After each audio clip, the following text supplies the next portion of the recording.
is Asinine Radio. This is the weekly music podcast where every week we get into a different band, different artist, and we listen to all of their records, rank them, give our biggest banger, stinker from each of them. Also, you don't have to do it.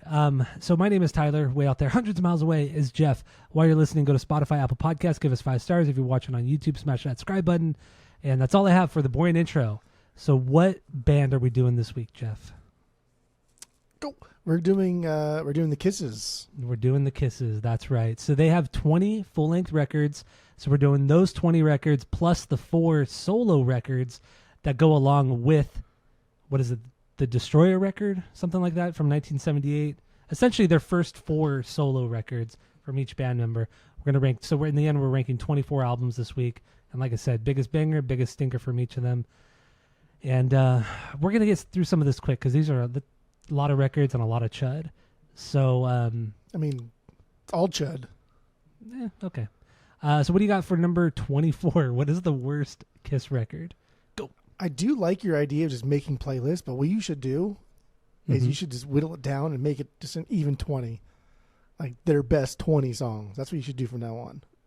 Maybe. Yeah. If people listening right now, if they don't know, I like making playlists a lot. So when I go through these bands that I don't know much about, and they have this many records, I make it the best of playlist. So I made a best of Kiss, and I think there's 24 or 25 songs on the list right now, spanning their entire career. It's a solid playlist. It's fine. It's fine, bro. It's fine. All right. So what's the worst? The worst Kiss record? Go. They have a couple that are the worst. This one is polarizing though. Creatures of the Night, their 10th record, 1982. That is really the worst record. Shut the fuck up. People love this record, and like I get it. It's their fuck you to their bandmates, and like they didn't think they needed it to stance on the sound that they want, being loud and proud. Dude, but this is a stupid ass fucking goofy 80s sound. Their origin story of being like this kind of garage bandy sound, it's still kind of here, but they fucked this up, and this record sucks, and I absolutely hate it. Come on. Absolutely hated this record. Okay, fine. I'm not saying it because the record's great, but to put it as the last record, the worst record is that's just fucking dumb. They don't have any great records though. That's true too. That's true too. But this one I hated more because like as I listen to them too, I'm kind of like on the wiki and like looking through stuff, and as the songs are playing, and they're saying like this has become a staple. I'm like, this song really? And like, oh, people love for that. I'm like, what the fuck? Like, dude, no, this record is stupid. No. Just because like Kiss, half the band members left and they're reinventing themselves yet again for the 15th time, and they'll do it again 15 more times. Like, no, this is goofy shit. Silly boy talk. This is goofy even for a band that's already supposed to be goofy. Okay. Killer, that's the best song. Pretty much almost all my best songs are going to be just be like, I like the vocal part. I like a bass line here. Because there's not much. I really don't go fuck. Know. So yeah, Killer. It's got a cool bass line, and the lead guitar comes in with some really heavy like single notes, like da da da, and that's kind of fun. I guess. I still love you. Most of my stinkers are going to be fucking ballads, and God forbid they have a fucking record without a ballad. But I Still Love You, shitty ballad, and it would sound like it was done by an even shittier hair band. This record sucks, and that song sucks. All right. My number 24, their worst record, Music from the Elder. No, it's not. What? This is the 9th record from 1981. First album with Eric Carr on drums. This is probably one of the worst records I've ever heard in my whole life.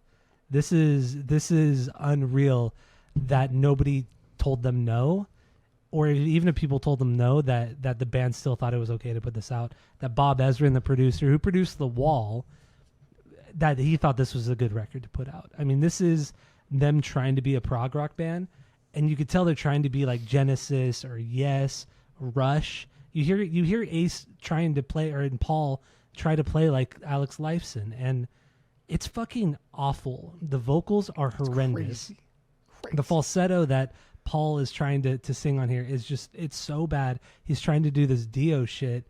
Like this, I was like fucking laughing because I couldn't believe that anybody thought these songs were okay. Like it's that along with the production was awful. The guitars are just so low in the mix. Like, it's so unbalanced. Nothing about this record makes any fucking sense. That's wild. Originally, this record was supposed to be a soundtrack for a movie called The Elder that was supposed to be made, but then it just was never made. But yet they still put out this record. Ace Frehley hated this record. He wanted nothing to do with it. I think he only played like some solos on it. Yeah, it's truly, truly bad. I have no banger because they all fucking suck. God. The song Oath, The Oath, has a cool kind of thrash riff, but then the falsetto Dio kind of vocals are terrible. The last song, Escape from the Island, is an instrumental.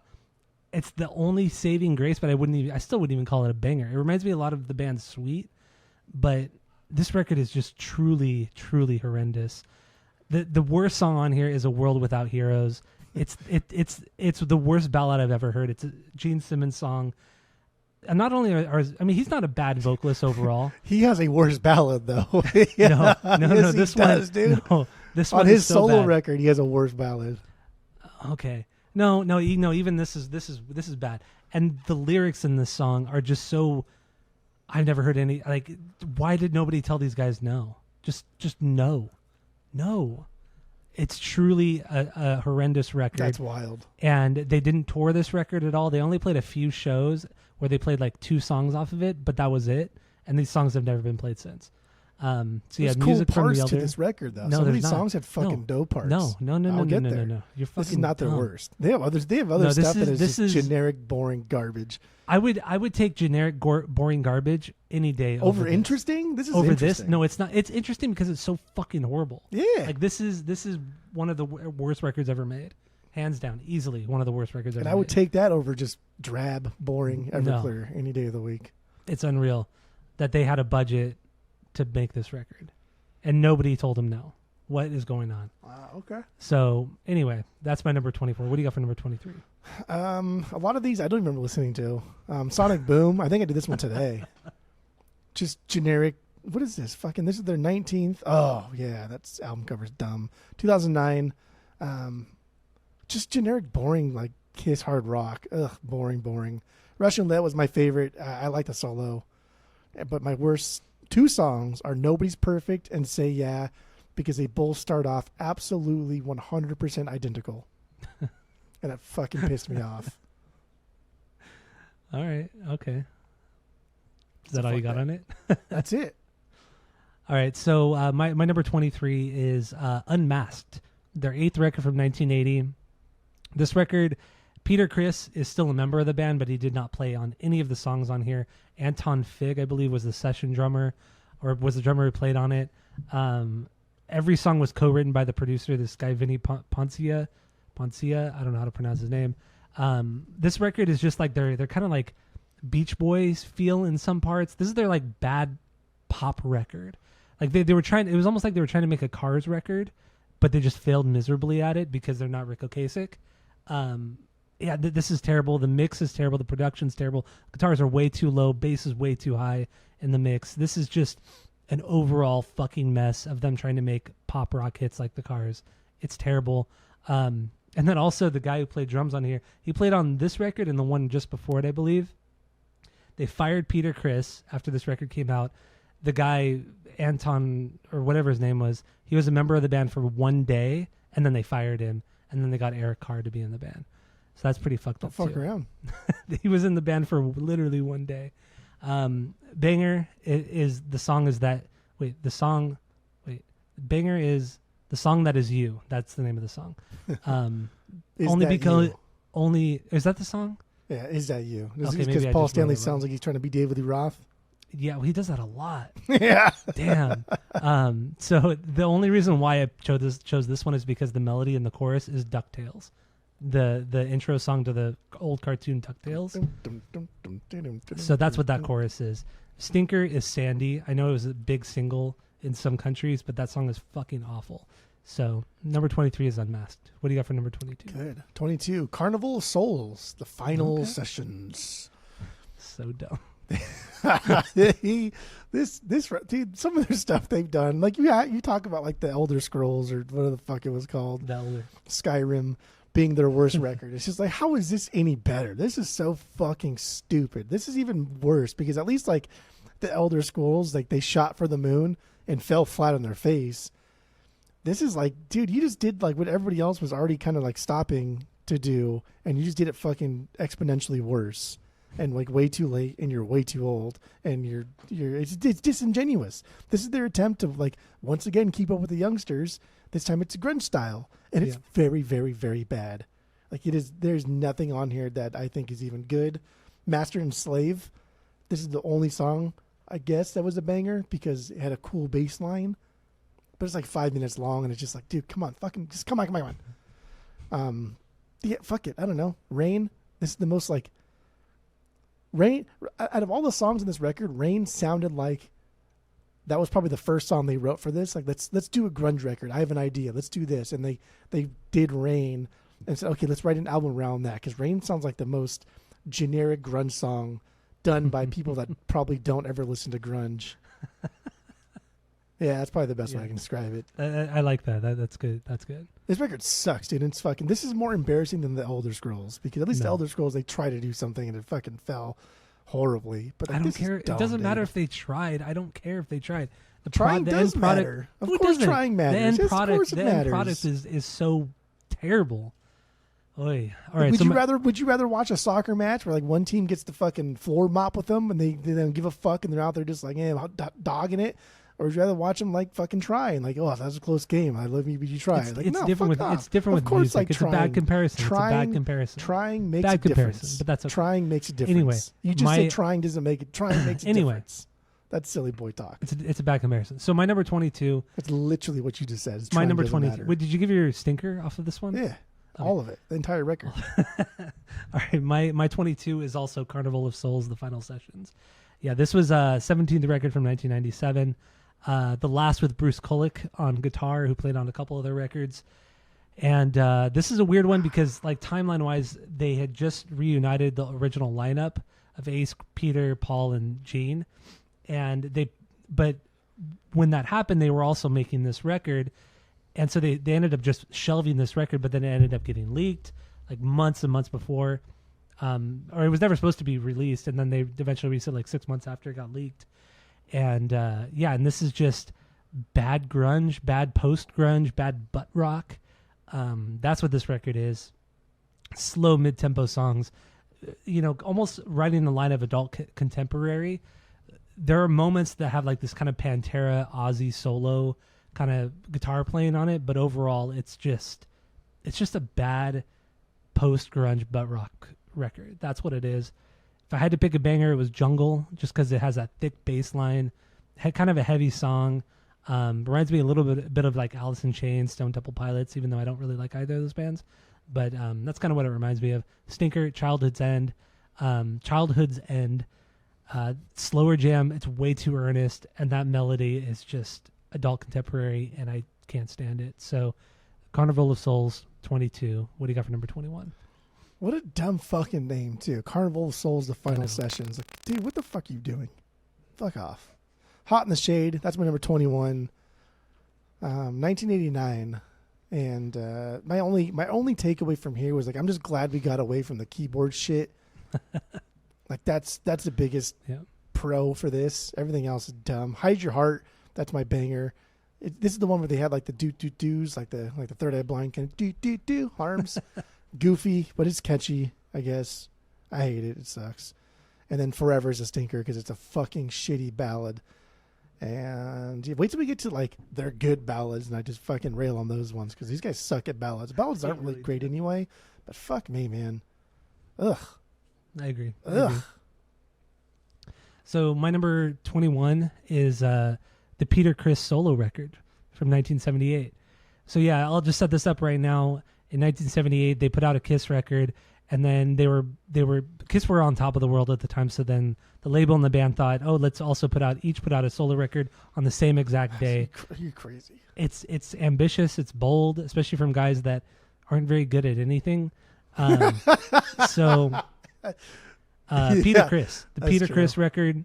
This one, I didn't have high hopes for it, but I thought, because you said like, oh yeah, it's because this is actually literally the last record I listened to today. But you said, oh yeah, it's pretty different from everything else, and that's kind of what I read too. but It's it is 100% different from everything else. It's very different, but a fucking fact that I hate. It does. Because It does you try anything different doesn't make it fucking good. You hit the nail on the head. It does suck. There's a mix of soul, disco, funk, rock and roll. Like there's all that here, but it's not good. It's just not good. That's fine. You could try, but it doesn't make it good. But none of these records are good. Like we're not debating good versus bad. We're debating bad versus bad. But at least this is interesting. Like I don't care if it's interesting. But interesting and bad like, beats bad and bad. Like that's what I'm saying. No, it doesn't. Yes, it does. No, it doesn't. It's only interesting because it's bad. Like if I'm gonna eat a piece of shit, at least put some fucking barbecue sauce on it, and then I'll be like somewhat fucking happy. Your comparisons suck tonight. No, we're talking about suck. two pieces of shit. Like if I have to choose between two pieces of shit, you're just like, oh, I'll just choose the piece of shit because it's a piece. Like no, dude. Like at least put some barbecue sauce on it. But that doesn't make it interesting. About eating a piece of shit. That doesn't make it interesting. Barbecue sauce on poop? Your comparisons suck tonight. I don't even. You're just a whiny baby. You think, oh, it's still fucking bad. You deliberately go out of your way to say like, oh, just because they tried, therefore I'm going to rank it lower because it's bad still. Like, dude, the Gene Simmons record fucking sucks. I agree. It is objectively bad. It is horrible. I know. There are songs on here that are better than that. Well, okay, for sure. We got a long way to go. No banger because this album sucks. This is the only record where I don't have a banger. The first one he did too, the Elder Scrolls. The Elder Scrolls. You're right. Stinker, Easy Thing. It's awful. It's like this wannabe '60s kind of ballad. I can't stand it. It's a terrible record. This Peter Criss record is not good at all. So that's my number 21. What do you got for number 20? You're wild. You're a wild boy today. That's the way she goes. Monster. That's what you are, and that's my number 20. Oh, it's a 20th record too.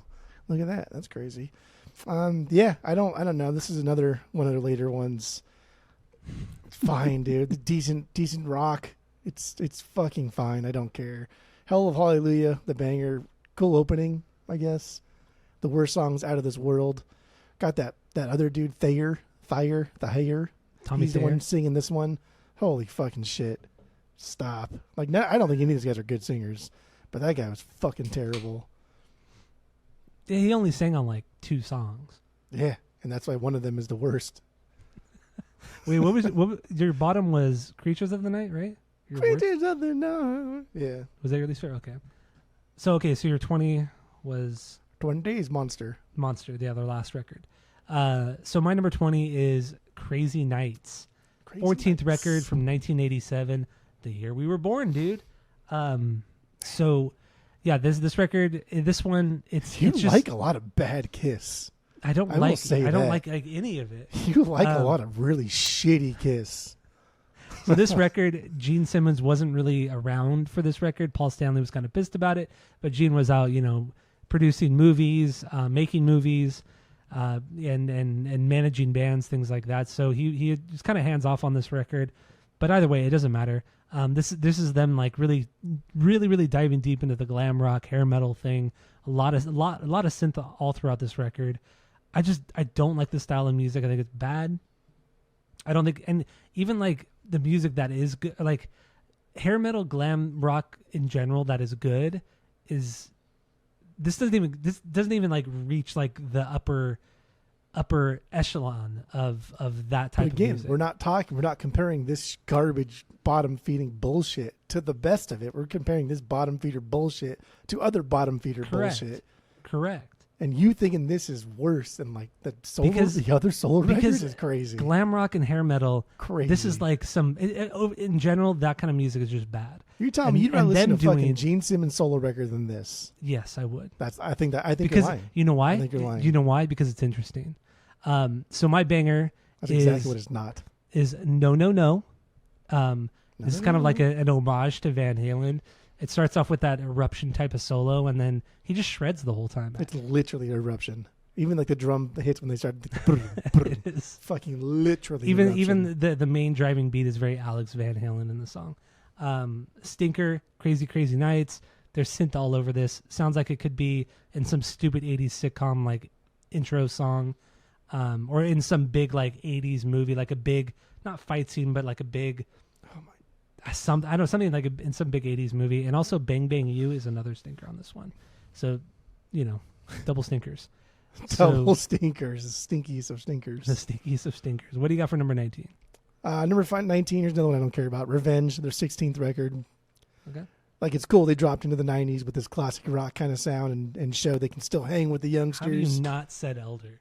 This is so fucking stupid. But like, but it's interesting. This is so inconsequential, dude. Like, this record is so fucking meaningless. Like it's just, there's nothing about this that has any kind of like saving point. There are no parts of it, I guess, that are good. There's nothing about this that is good. Everything I've said so far, there's nothing about them that is good. And I'm picking bangers because we're supposed to do it for our homework, even though you didn't do it. My bangers, God Gave Rock and Roll to You, which is a ballad, and it sucks. But I do like the original version of the song because it's fucking cool. It's a ballad, but it's... It does, but the original version's like this proggy kind of rock thing that's not like a shitty ballad. It's a cool song. Their version sucks because it's a ballad. The worst song, Spit. Fucking Zeppelin ripoff through and through. Dude, it's got a whole lot of love, like not just like literally, but also the drum parts. It's Black Dog. Even like got some Hendrix thrown in there with the little fucking Star Spangled Banner noodling. That song's a fucking joke. Like how are people not? I don't know. I don't fucking know, dude. This band sucks, dude. I can't believe you like Garbage Kiss over Interesting Kiss. All right. Wild. So my 19 is Gene Simmons' first solo record from 1978. God, finally. This one, he didn't play any bass on this record. He played all the guitars, electric and acoustic. It's not that big of a departure from the Kiss stuff, I feel, but there are some soul style elements on here. I hear a lot of the Beatles, but it's just not nearly as good as the Beatles stuff. Overall, it's just boring to cheesy at times. And he had a bunch of different people on the record, like singing. It's just he was trying to make something big and grand, but it just fell really fucking flat. Banger is Living in Sin, really not that different from what Kiss was doing at the time, but it has a solid bass line. Stinker is True Confessions. This is a Rocky Horror Picture Show kind of, not ripoff, but a really strong kind of feel to it. And that's stupid. So, although that's stupid. I do love Rocky Horror Picture Show, but people trying to do it, or it's just, I don't like Theater Kid stuff. And that's what that song is. So, you're just like, what happened to you today? A lot of traffic or something? Why are you so grouchy? I'm not grouchy. Is it this? Is because of Stain and Kiss? Is that what's happening? I can't believe you put the Elder. Fucking heck. You haven't even mentioned the Elder yet, and we're not even at a 1 yet. Like we're not even at a 1. I wouldn't rank any of these a fucking 1. I agree. So people wondering what Jeff's talking about. We have a 3-point rating system where 3 is a perfect album, 2 is a good album you're going to continue to listen to, 1 is a bad album but you should give it a shot, and 0 is the worst thing you've ever heard. And I agree with you. At this point, we're not even at 1 out of 3 yet. So it's not good. It's not good. So what do you got for number 18? Go. Psycho Circus, their 18th record. Again with the 18, I've been matching up. I don't know, dude. This one rocked pretty hard. That was kind of fun, I guess. I was surprised by it after coming off that horrible grunge bullshit. They just like, fuck it. Let's go back to doing what makes us money, kind of. And that's what we got here. Whatever. Who gives a fuck? Raise Your Glasses. I like the way he sang on this one. I don't really care. We Are One. That's a horrible, horrible slow jam. Fuck that song. Fuck this record. All right. It's fine. That's it. My number 18 is Hot in the Shade, 15th record from 1989. This is probably their worst cover art. I would say this is their worst cover art. It's the one with the Sphinx with the sunglasses on. You don't like the Power Slave Iron Maiden cover art, do you? No, I don't like that one. No. Maybe I just don't like Egyptian stuff. I don't know. So yeah, this is that is this record. This is also when you begin the start of the CD era, so longer records. This is 58 minutes long. Fucking hell, it's long. And it's straight up boring. This is them kind of throwing it back to the hard rock era of the 1970s, but still mixing some glam rock, hair metal in through different songs. But overall, it's pretty much them kind of a throwback, but it's boring. It's uninspired. Once again, even the 70s stuff isn't the greatest. And this is even worse than that. I just don't really care too much for it. Banger is Boomerang. There's a lot of Van Halen going on. It's a faster song. That's why it's my banger. Stinker is Forever. It's a shitty ass ballad. It was co-written with Michael Bolton, but it was actually a really big hit. Like they hadn't had this big of a hit for many years. So that's my stinker. And also, this is the last album with drummer Eric Carr. He actually died in 1991 from multiple strokes because he had like brain cancer or some shit like that, and then he had strokes after that and died. So yeah, that sucks. That's tragic. But he was like 41 or 42 years old, some shit like that. 42. Yeah, so he was fucking young. But Hot in the Shade, my number 18. What do you got for number 17? I'm just trying to get like through these faster because I don't care about a lot of these except for the ones I want to argue with you about. But number 17, finally. The Elder? Actually, you know what? I'm going to change it right now. Number 17, Gene Simmons solo album. That's number 17. I was almost going to do The Elder, but I'm putting The Elder above because I would rather listen to The Elder than Gene Simmons solo record. Moron. This record sucks, dude. There's like nothing going for this except for he thought he could just fucking toss his big old fucking Gene Simmons dick down and be like, oh, I'm Gene Simmons. I can get whoever I want to come on my record and it's going to be fucking gold. Like, dude, he shot higher on this one than he did with Elder Scrolls. What is the Elder one called? Like, Music from the oh, that's stupid. For a movie that was never made, yeah. He shot higher for this one because he was so cocky and that this was going to be. I mean, people do like it, and it fucking irritates me. And the Gene Simmons was 2 years or 3 years before The Elder. Yeah, so like he shot higher with this one because he thought he was going to just call in all his homies and just spend a bunch of money and put down his clout, and it was going to be this huge fucking thing. And this record absolutely blows. There is nothing about this record that isn't just already boring Bad Kiss, which pretty much all of Kiss is boring Bad Kiss. But this is even worse somehow. There's a couple catchy like parts to songs, but even those songs, it's just mid-tier Kiss. True Confessions, baby.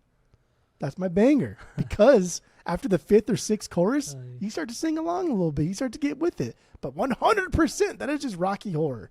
That theater kid shit. That is just him ripping off like musicals and stuff because he can't do anything else except just be boring as fuck. But come on, dude. The worst thing that Gene Simmons has ever done is the When You Wish Upon a Star song. And it's pretty terrible. I know it's pretty fucking terrible. I know. Like, this isn't just a stinker. This is his career low. There's nothing he has done in his career lower than this. His career, okay. Like this, wow. Like I thought fucking Spotify had like jumped to something else. I was like, oh, you like shit music? Check this one out. Because I like this. That's crazy. I'm not crazy. It's pretty fucking bad. I know, dude. That song is worse than all of the Elder Scrolls. I'm changing right. Yeah. So that's my number. That's my number 17 right now. Okay, but it's just one song compared to a whole album full of bad songs. That's okay. But I'd rather listen to a whole album full of bad songs with a couple good parts than that. You're an idiot. All right. So my 17 is Revenge, 16th record from 92. This one, Bob Ezrin produces, who did The Wall. He's done a few records with them. This is a heavier record for them throughout most of it compared to what they had been doing for the last 10, 12 years. The chorus and the melody still have a lot of the glam rock style to it, which sucks. I just thought this record was really boring. I just didn't care. This is also Eric Carr, or Eric Singer, the drummer. He played on most of the songs. He was the new drummer at the time, replacing Eric Carr, even though Eric Carr did play on one song, but it was released after he died anyway. Banger, Unholy. It's the opener, heavier track, some good solos. Stinker, God Save Rock and Roll.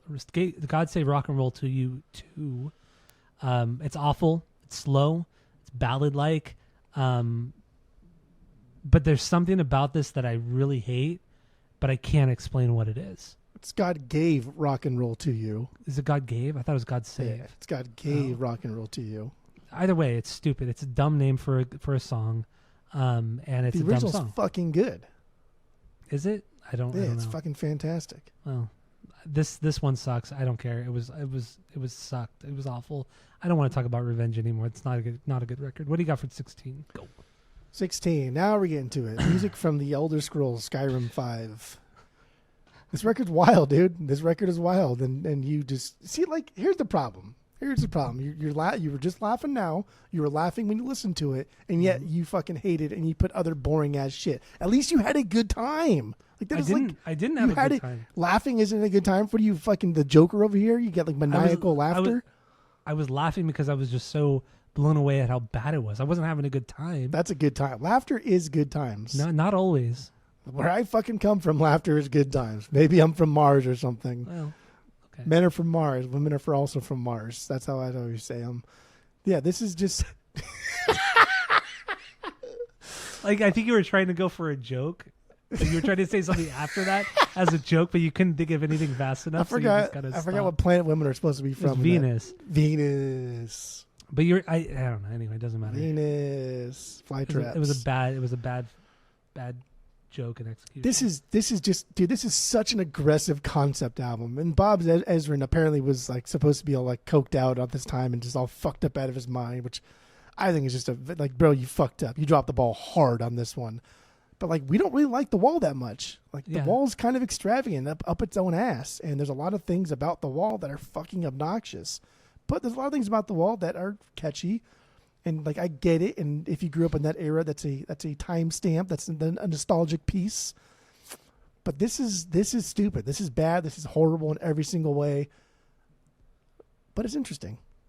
And because of that, it is now better than everything else I have previously mentioned. We are now at a 1. Oh my God. We are now at a 1. I'm not even at a 1 yet. Yeah, Boy. This is a 1. Dark Light.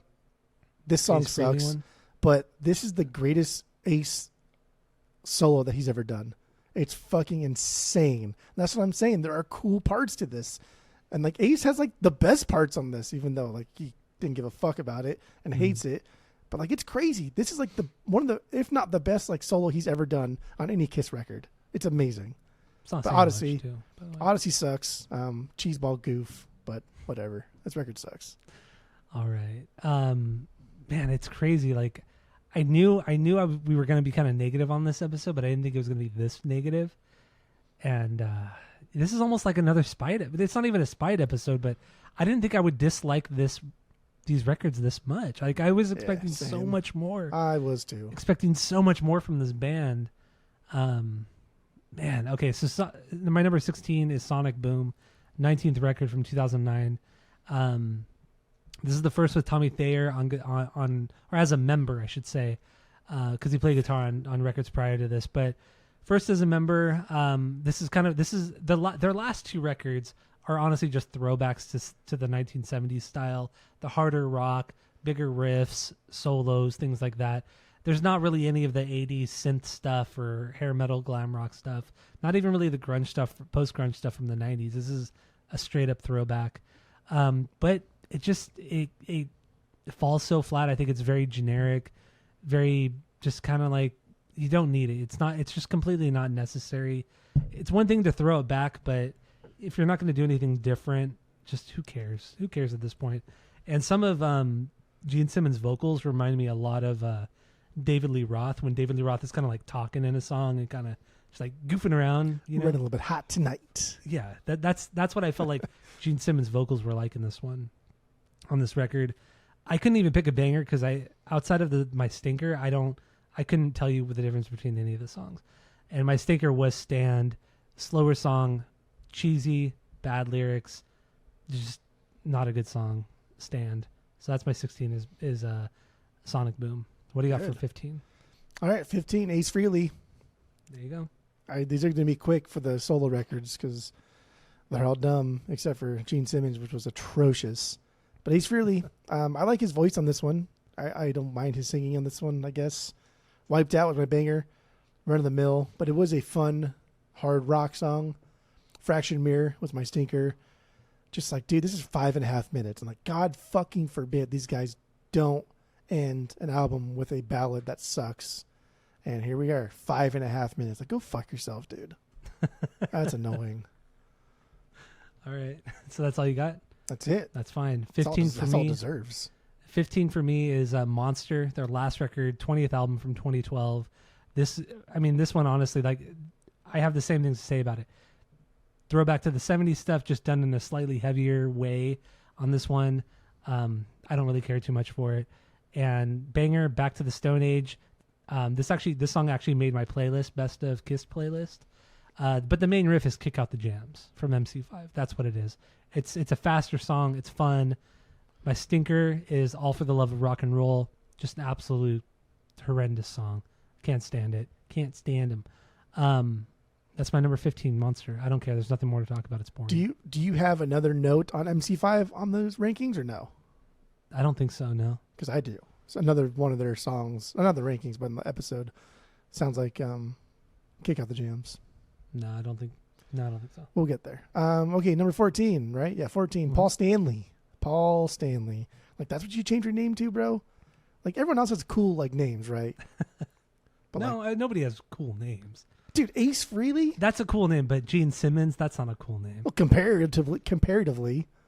And then Peter Chris, that's a cool name. No, it's not that. With a C-R-I-S-S. I would have done like K with a K-R-I-S-S. It's two first names. Yeah, but this guy's name's Stanley Burt. Like, get the fuck out of here. That's stupid. Boring. Well, what is Gene Simmons, like, real name? Like Chaim? Yeah. Chaim something? I don't know.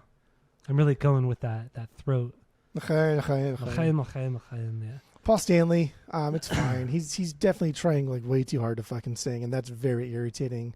But I thought this is the most Kiss sounding record of all of their solo records. Like this could have just been a Kiss record. Goodbye. This is the best closer because these guys suck at closers and write the fucking worst songs for them. So I just chose this one because like, oh damn, that wasn't a shitty ballad as a closer. Thank you for that. But then the worst song is Tonight You Belong to Me. This is the opener, and it's like opposite. Goodbye should have been like the opener, and this should have been the closer. The first minute and a half is just it's bad. It's bad, and it's like 4 minutes long. So fuck this song too. Fuck this record. All right, mine at 14 is also Paul Stanley's solo record, first solo album from '78.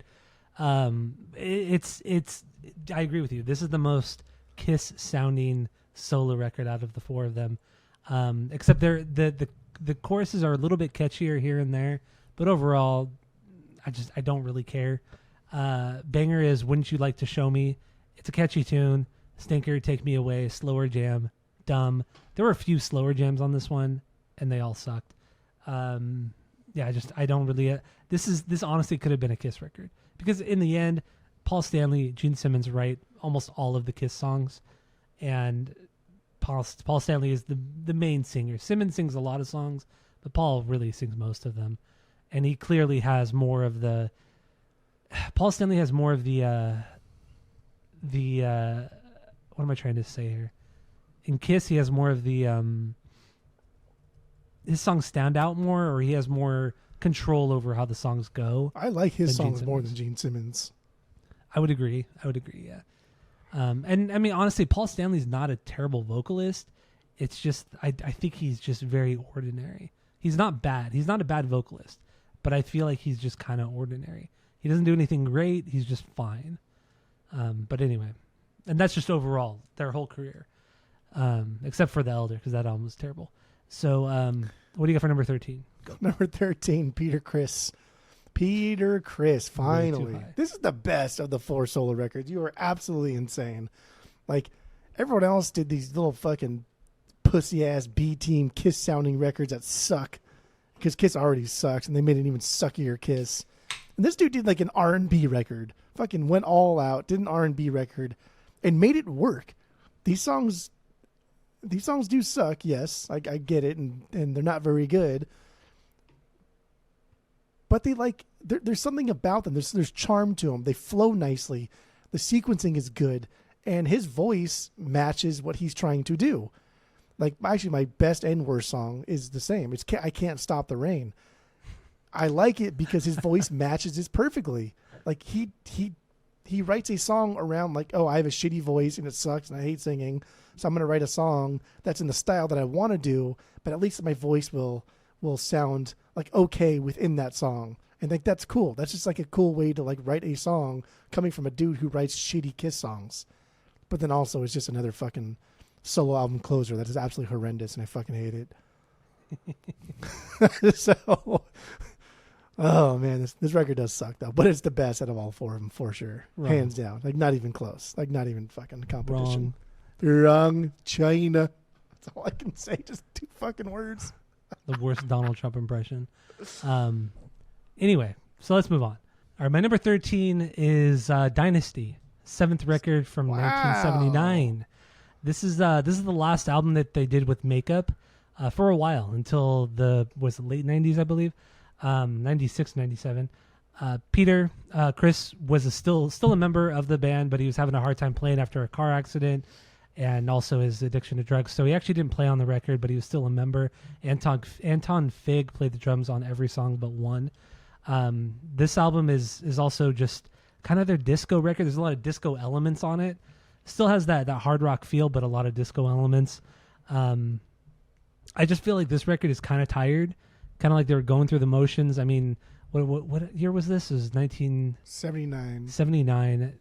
I mean, they put out 7 records, I think, in like 6 years or some shit like that, or 7 years, 7 albums in 7 years, something crazy. I mean, that's a lot of just touring, record.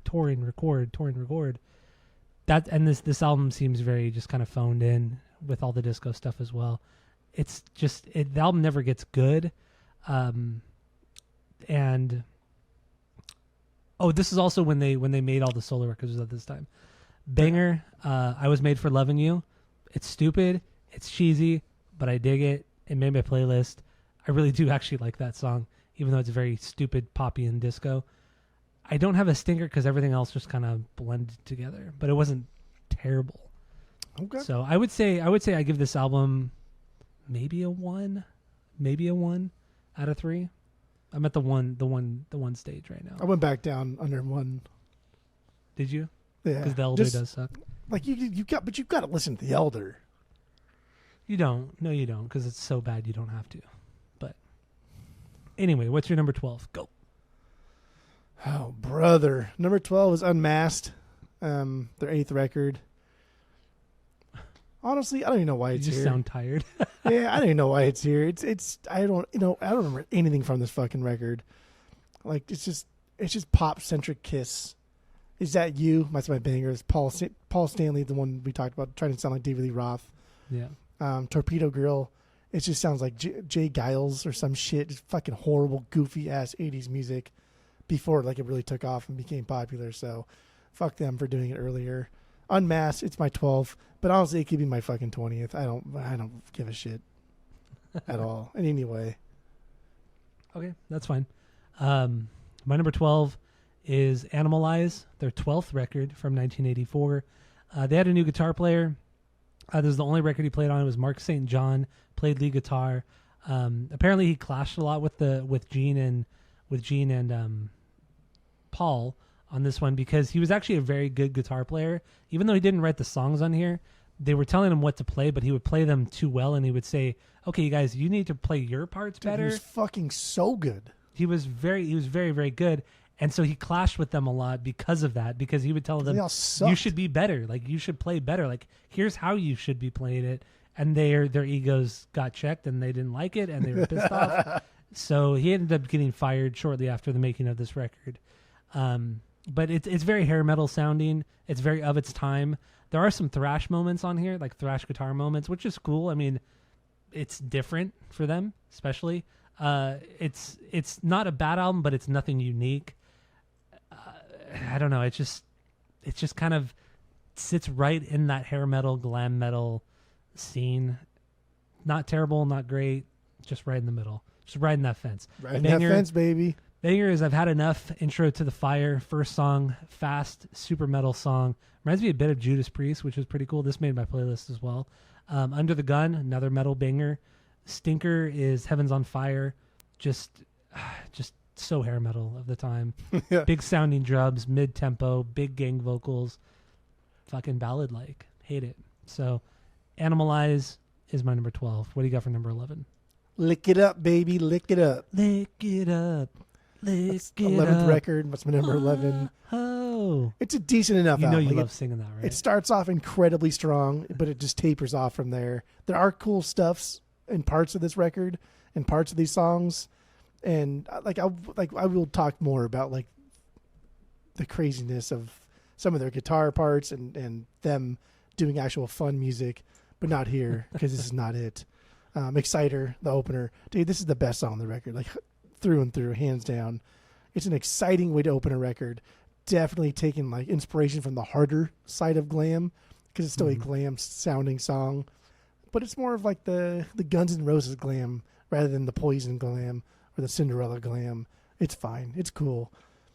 Did this make your playlist excited? I guess we get to it when you talked about it. I'll get to it. Yeah.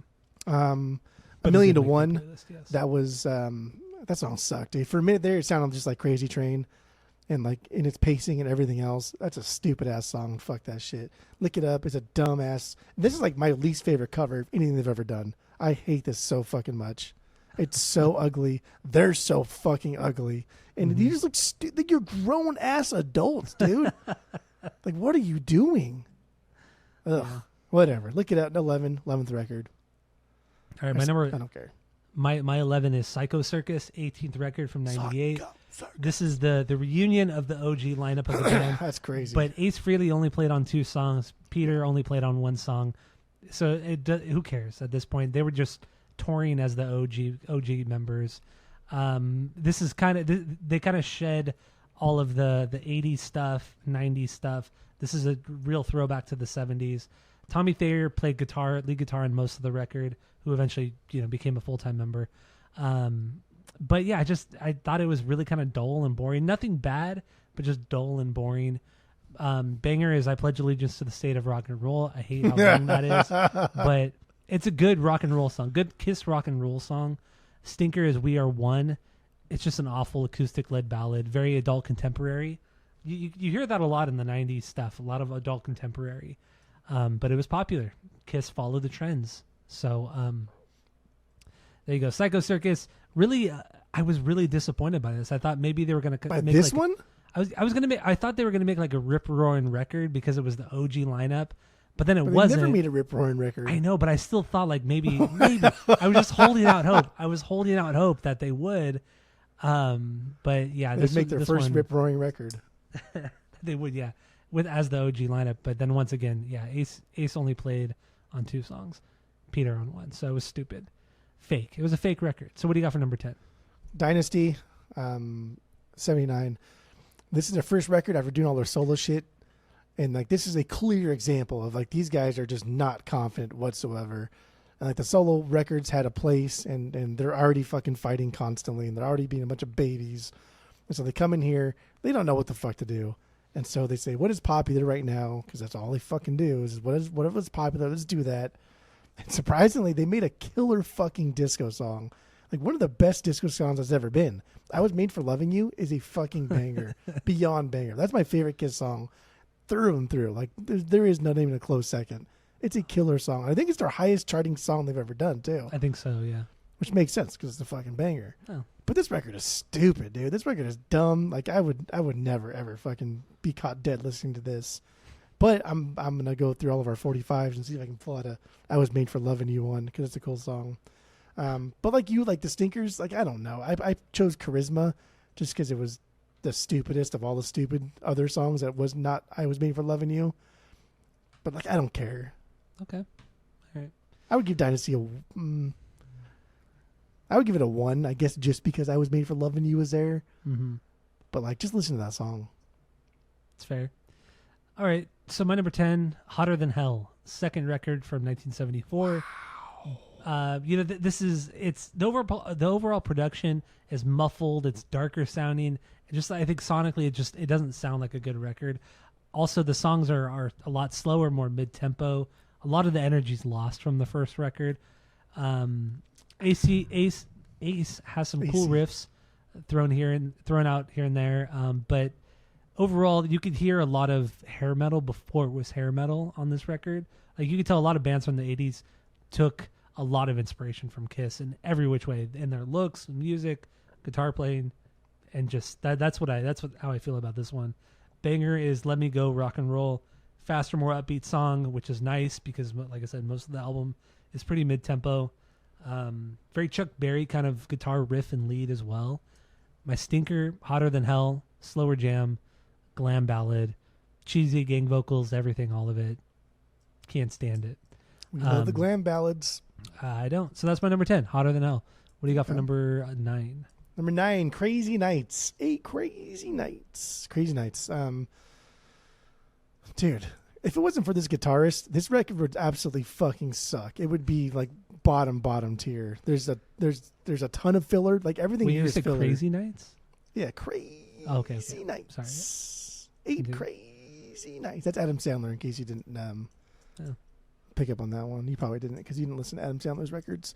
Crazy Nights. That's what we should do instead of staying in Kiss. We should have done Adam Sandler's records. That'd be kind of fun. I'm sick of doing shit records. Honestly, I'm sick of doing shit records right now. Okay, we're in shit record season. That's what this fucking is. It really is. Anyway, yes. Like their two best guitarists, Bruce and then the other dude, which I'll talk about in the next one because he is interesting. No. Oh. No, the guy that St. John. Oh yeah. So like those guys are fucking absolutely amazing. This really just sounds like it's just classic rock turned 80s, right? Like the guys who were doing classic rock in the 70s.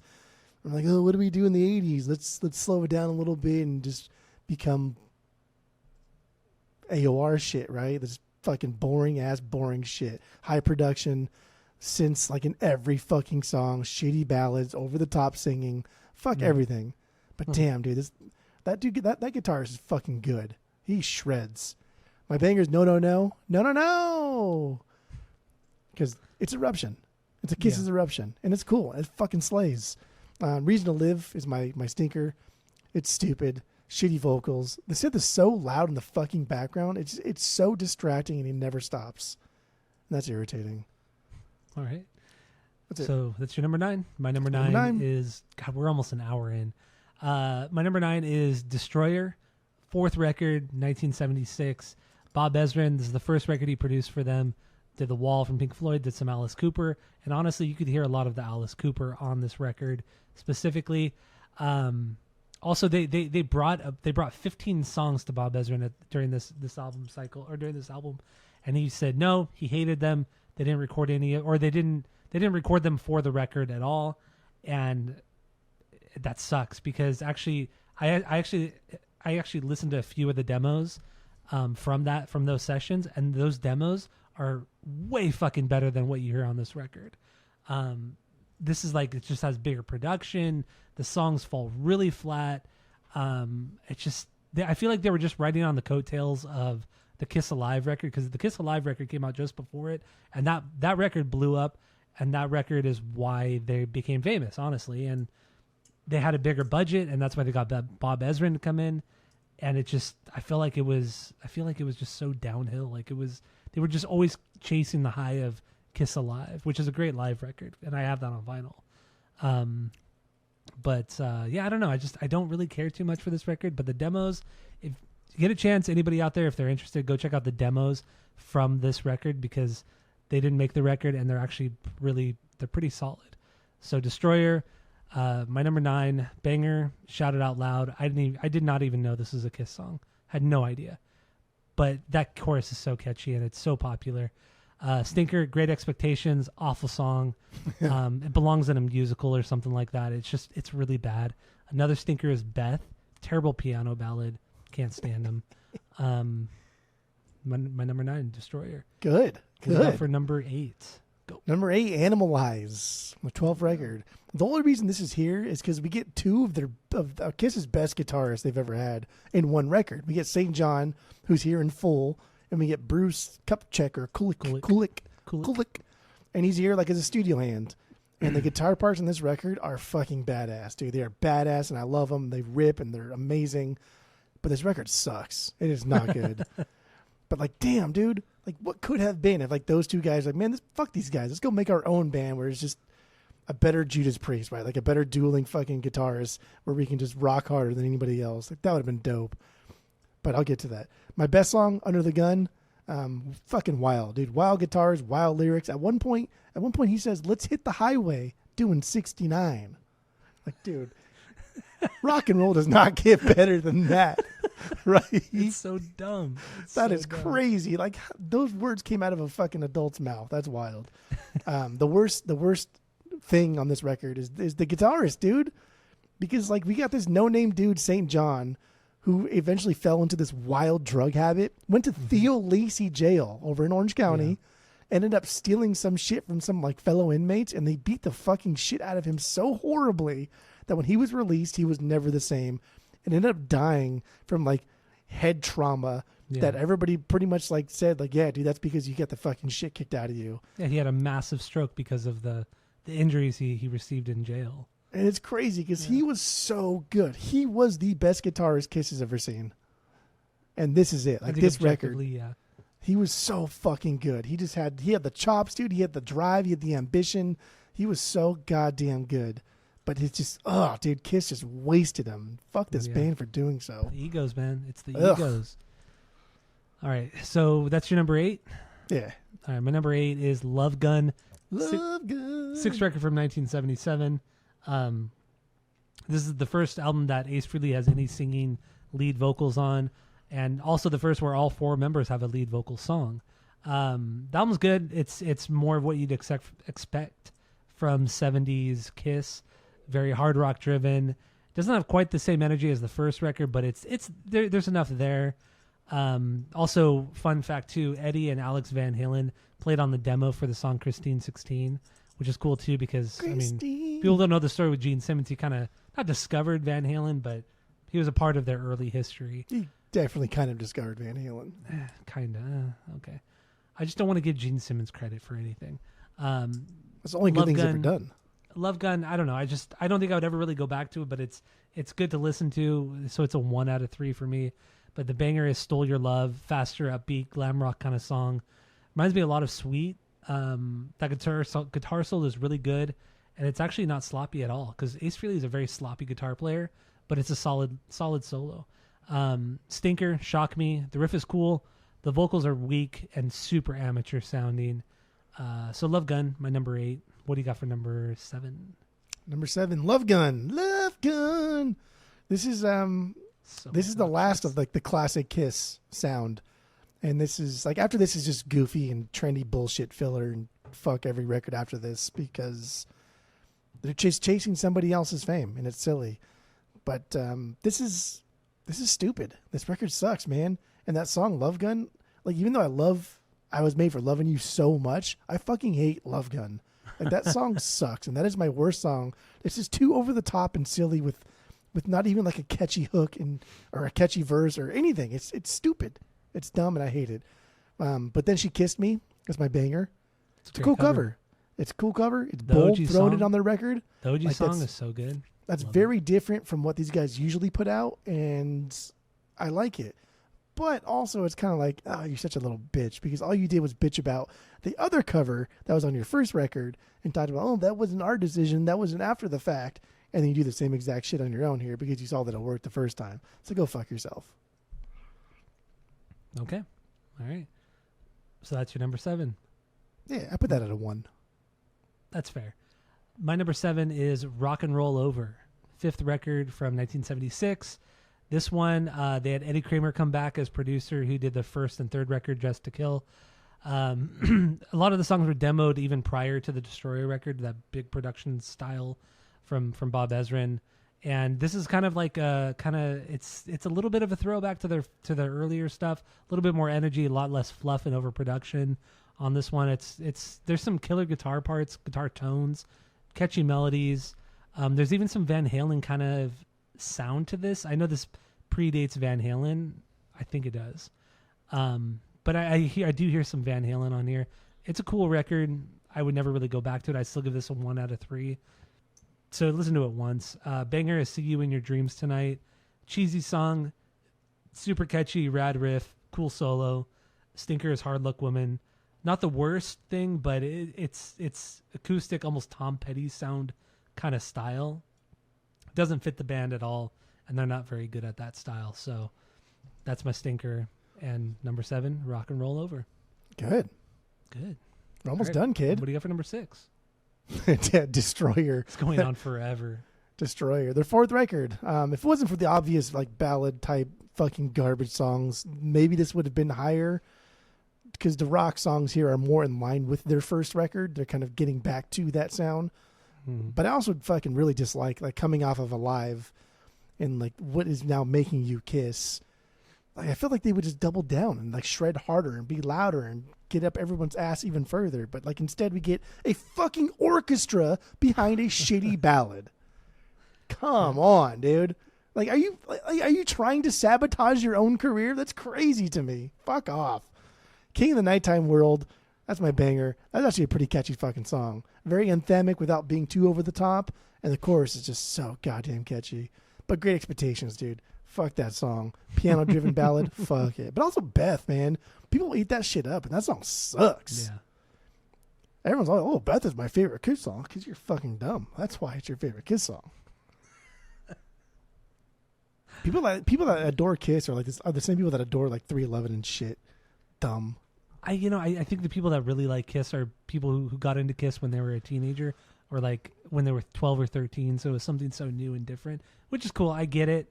But for people, that's exactly what it is. So like you and I, we didn't grow up on Kiss. We never got into Kiss. And like I said, this is the first time we've ever gotten through any of their records until this week.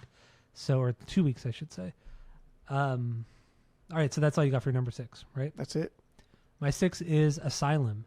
13th record. You like some stupid records. You haven't said Asylum yet, have you? Yeah. No, I have not said Asylum. Then what are you getting all mad about? Because you like dumb records over Asylum, and that's just silly. So Asylum is their 13th record from 1985. This is the first with Bruce Kulick on guitar, lead guitar. Kulick. This album is glam rock. I hear a lot of Motley Crue riffs on here. And it's either like Motley Crue type riffs or like Van Halen power metal type shit going on this record. It's good. It's solid.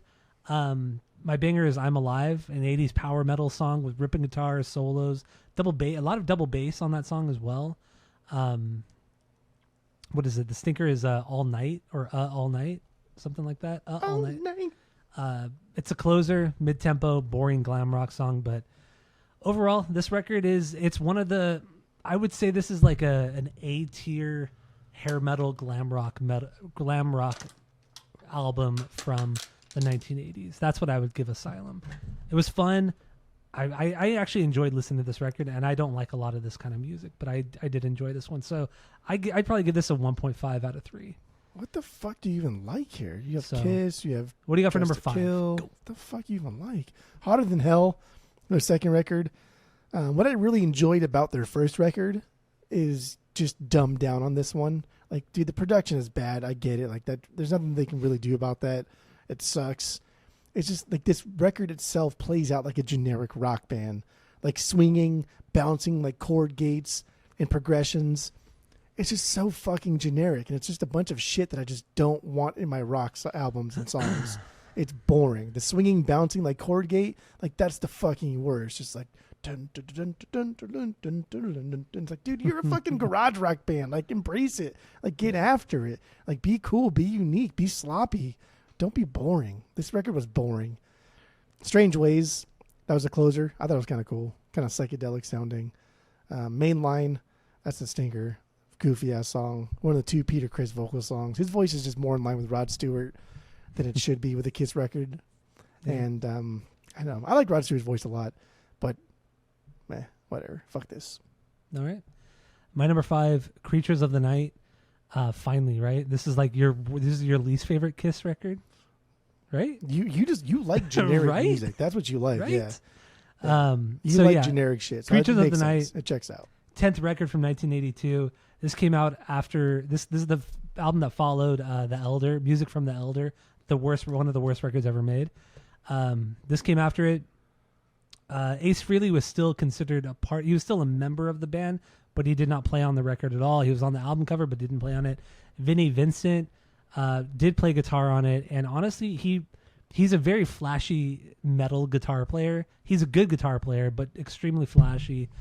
And you can hear it all over this record. There's a shit ton of metal on here. I really like that part of it. This is also kind of like they're trying to make a hard rock record, and Vinnie Vincent was churching it up, and I felt like in a very good way. It's fucking annoying. He never shuts the fuck up. He doesn't shut up. But it was flash like and no substance. But it was finally most of the music is no substance anyway. And that's which we'll get into on the, I know. So at least throw some flash in there. And that's what we get with Vinnie Vincent. Killer guitar player. Like, you can't deny it. He's a killer guitar player from a technical standpoint. But yeah, he's probably he's top 5, maybe 3 or 4. Of what? Of Kiss guitar players. I would say he's top 2. No. Him and St. James. Him and St. James are the... He's not better than St. John, and he's not better than fucking Stanley Kubrick. Or the fuck the Bruce guy's name Kulick. was. Bruce Kulick. But it was also nice because I don't understand Ace Frehley's appeal. Like as a guitar player, I think he's extremely sloppy, and you get this guy who's so precise and so clean sounding when he plays guitar. It was nice. It was a nice change from everything I had heard prior to this one. I did like that. And then reading more about the making of the record, they actually auditioned several guitar players. Eddie Van Halen supposedly auditioned. There's like, some rumors that he did and some that he didn't, but then also confirmed guitarists who auditioned. There's no fucking way Eddie Van Halen auditioned for Kiss. Well, this is like the end of the David Lee Roth era, so it's not out of the question. Yeah, but Eddie Van Halen had no, he had no like drive to let go of Van Halen. That's why David Lee Roth went. It's because Eddie wanted to do something different and go in a different direction. There's no fucking way. So some of the confirmed guitarists, which I thought were fascinating, was Richie Sambora auditioned from Bon Jovi. Regardless of what you think of Bon Jovi, he's still a great guitar player. He's fine, dude. We're just talking about like flashy, like technically fine guitars from the 80s. Like who cares?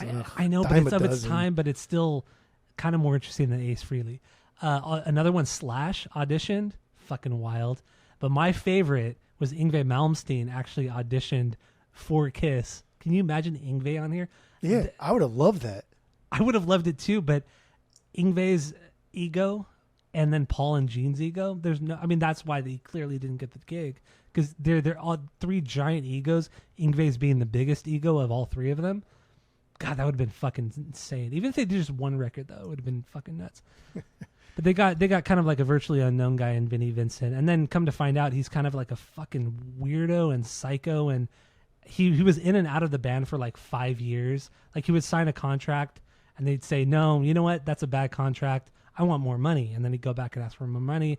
And then he'd disappear for a couple of years. And then they would ask him back to write some songs. And it was just some weird shit. And then they eventually fired him for unethical behavior. But I don't even know what that means. So, but the whole Vinnie Vincent thing was like, I was so fascinated by it. Like what was wrong with this guy? And like every interview you ever read about people that worked with him, everybody talks shit on this guy. Like he was just a terrible person to be around. Which is bizarre because every time we get like his solo stuff into the store, they sell like hotcakes. Really? Yeah. Okay. That's weird. But in the end, Vinnie Vincent was a killer guitar player, and he was the only other member of Kiss that had a unique, not the only other member, Eric Carr had a unique face mask for a short amount of time, but also Vinnie Vincent did as well. What was his? The cross? Yeah, Vinnie Vincent was the Egyptian cross thing. Stupid. Dude, that was the best one. Out of all the face makeup, no, that Egyptian cross one was the best. Hands you don't even like Egyptian things. But this is the best Egyptian thing ever. My God. You're the worst. You're all over the place here. Anyway, banger, Creature of the Night, title track. Just a great opener, faster rock and roll. A lot of metal thrown in there. This made my playlist as well. Stinker is I Still Love You. Slower ballad, dark and menacing undertones on this one, especially with that guitar. But it's just so dumb and cheesy. I hate it. So there you go. My number 5, Creatures of the Night. Okay. What do you got for number 4? Rock and Roll Over. Rock and Roll Over.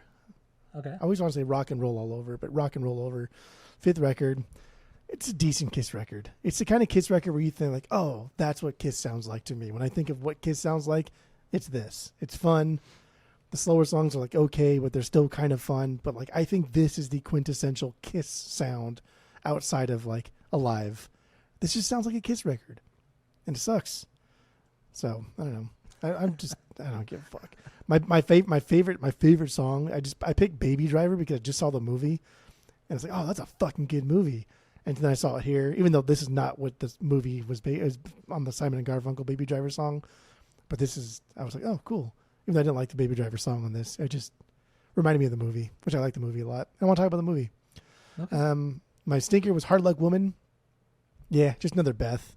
It was actually written by Stanley to give to Rod Stewart, but they kept it because Beth like shot off and like, oh, dude, that shitty ballad we wrote was actually pretty good. Don't give that to Rod Stewart. Let's do it ourselves. And like it did make him money and people like it, but that song sucks. Best sucks. Hard Luck Woman sucks. Dude, like Rod Stewart's like fucking. Some of his records are better than all of Kiss. Straight up. I don't think I've ever listened to a whole Rod Stewart record. Not opposed to it, but Faces, the band that he was in, that's better than Kiss. Rod Stewart's solo stuff is better than Kiss. All right. So that's your number 4, right? That's Rock it. and Roll Over. That was it. My number 4 is Ace Frehley's solo record. Finally, right? You're so stupid. 1978. Honestly, I thought this record was kind of good. It was kind of good. Yeah, because you like garbage. I get it. So he pulls influences from other genres outside of Kiss, much like Peter Criss and Gene Simmons did. But he did it. He kept within his parameters. He knew what he was better or good at, so he kept to that. Like there's some psych rock stuff on here, which is really good. Like what is it? I'm in Need of Love. Great psych rock song. Changes pace a couple times. That made my banger list. Out of all 4 solo records, this made my Kiss. Crazy. My Kiss best of, my best Kiss best of playlist. But no, I thought it was fun. It was good. I thought his vocals were solid. He didn't try to do something too crazy, like I said, out of his range. He just rode the fence. You like when people just ride the fence and make C-tier records. I get it. And I do in this instance because some of these guys they try to go outside the box and they suck at it. But Ace Frehley did it. He did it well. Honestly, he did it well on this record. I don't have too many bad things to say about it. My stinker, though, is Fractured Mirror. It's not necessarily a bad song, but it's just an unnecessary instrumental. Really don't. That song sucks, dude. It's fucking 5.5 minutes long. Yeah, it's completely unnecessary. Completely. The entire record was completely unnecessary. So we're all the other 3 solo records too. So we're all 19 of Kiss records. Boy. All right. What do you got for number 3? Just to Kill, the third record. I just felt like this was a slowed down self-titled record. It's definitely more polished in musicianship, but also cheap sounding, which I like because the label just had no fucking money for a proper producer. So that's cool and that's fun, and that's what Kiss should have been, right? That's the allure of Kiss, is making kind of more aggressive garage rock with like shitty production, but there's charm to it. Yeah. And that's cool. And I dig it. And that's why it's fun. And damn, dude, like Rock and Roll All Night, that is a fucking jam, dude. That's such a cool song. Like, get out of here. It's not my banger, because Getaway, that's just like the coolest garage rock sounding fucking jam they've ever done. Very basic, very fun. But dude, Rock and Roll All Night's so good. Yeah, it's fine, but it's overplayed. So good. It's so overplayed. Yeah, overplayed by fucking people that don't listen to Kiss. Like, what do you hang? You hang out with like fucking 60-year-olds? Like, what? Get out of here. But how many times have you heard that song growing up, or even now? How many times have you hear it all the time? I never hear it. I've not heard that song probably in 15 years. They don't play that song on the radio. They play it on KLOS. Yeah, they do. Get out of here. No, they don't. Get out of here. You haven't lived in California. Last time when I was living in California, which was they were playing Green Day. They were playing Green Day, 6, 7 Metallica, and Nirvana on KLOS. So get the fuck out of here. Classic rock with less talk is now playing Green Day, Nirvana, and Metallica.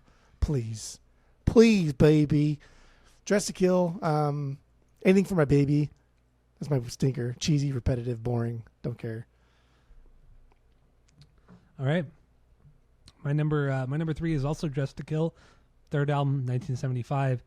This, like you said, they were kind of down and out. Neil Bogart, the owner of Casablanca Records, produced this record because they had no money, and neither did the record label. They were kind of down on their luck. This is like the last ditch effort. Like if this record doesn't do anything, then we're fucked.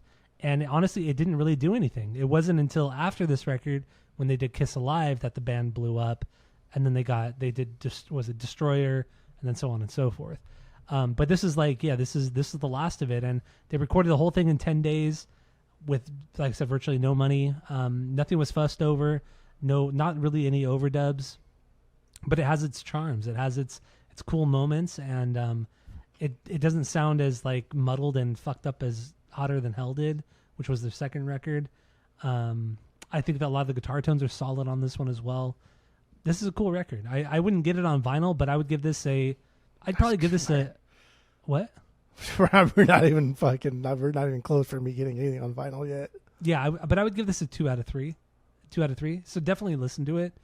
Like this is pure Kiss right here. So yeah, my banger is She. Really cool guitar riff. Grooves really fucking hard. Probably the coolest riff up to this point in their career. And Stinker is rock bottom only because it has that 1 minute acoustic guitar intro that's completely unnecessary, and then it immediately drops into the song.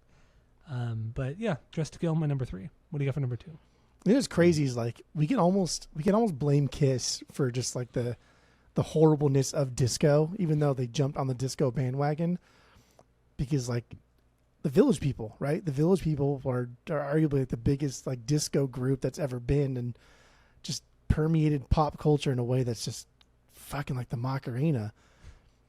And had it not been for Kiss kind of like giving Casablanca money, we would have not had the Village People.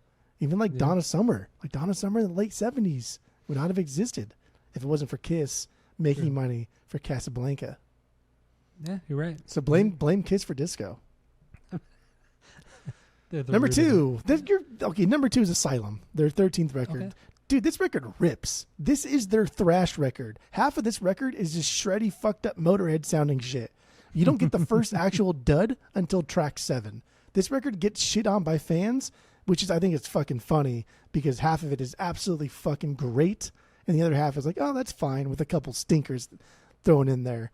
Like, I even looked at your playlist on here to make sure that you had songs from this on that playlist. Because like, dude, which I do. And there's no fucking way you put this so low. This is up your alley. This is the most non-sounding Kiss record that sounds like Kiss. But then it's also crazy, like metal and thrashy and aggressive. The fact that you ranked this so low, maybe you need to go back to this one and listen to it again. Maybe that's all I'm saying. Maybe I think I probably will. Honestly, dude, like the first dud is track 7, but the first 6 songs are fucking bangers. Because I do like Vinnie Vincent. I do like Vinnie Vincent a lot.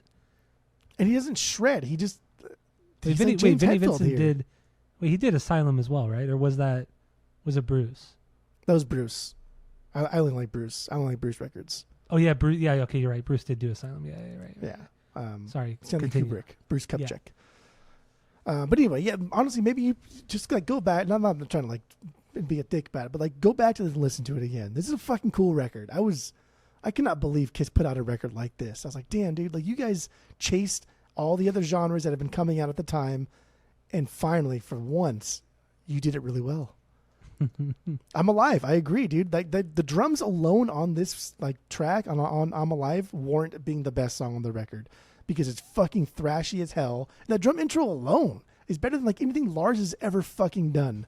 I mean, but that's not saying much. That's not saying much. It's not. It's not. But like Lars has done some cool stuff, especially like on Kill 'Em All. He did some fucking badass shit, and that just dropped. And now like he's like, oh, I can do that same thing, but like I'm a real drummer, so I can just do it better. And he did, and it worked, and it's fucking great. Tears Are Falling. That's my worst song. Gross ballad. It's so fucking generic it hurts. But dude, this record's pretty damn cool. Give it a second spin. Okay. Like the store in Costa Mesa, which is no longer there. But all right. Final spin. Well, all right. So my number 2 is Lick It Up, 11th record from 1983. So Vinnie Vincent, he co-wrote most of these songs, and once again, this is what's so fascinating with me with Vinnie. I'm so fascinated with this guy because he was fired from the band before this record. He was fired by the band, which I mentioned earlier, and they lost their guitar. I think it was St. James who got fired. And then they couldn't find another guitar player in time to make a record. So they called Vinny back, even though they fired him because for unethical behavior. They called him back. It's fucking wild. They brought him back. He co-wrote most of the songs on this record, on Lick It Up.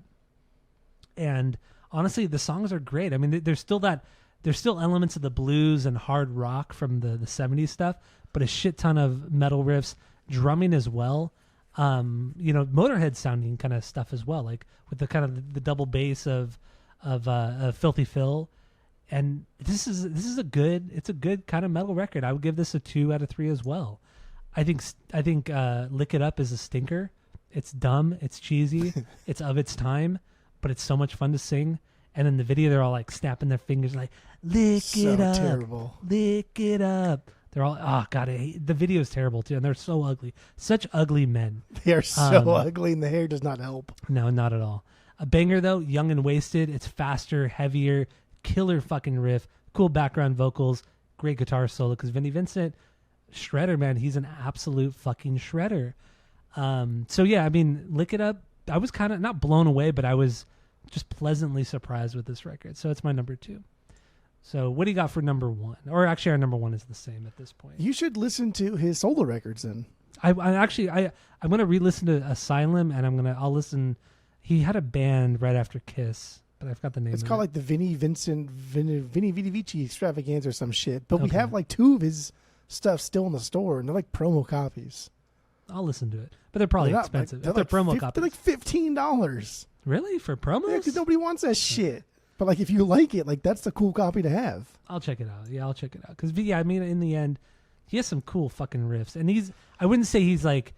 I would say it's kind of like he was trying to be Van Halen or Randy Rhoads, but he didn't have the chops. But it's still fucking solid. It's still solid. But anyway, yeah, our number 1 is the album of the week, Kiss Kiss from '74, first album. Not saying much, but yes. It's true. So yeah, thank you all for listening. Go to Spotify, Apple Podcasts, give us 5 stars. If you're watching on YouTube, smash that subscribe button and listen to the main episode as we get into this record. And that's it. That's all.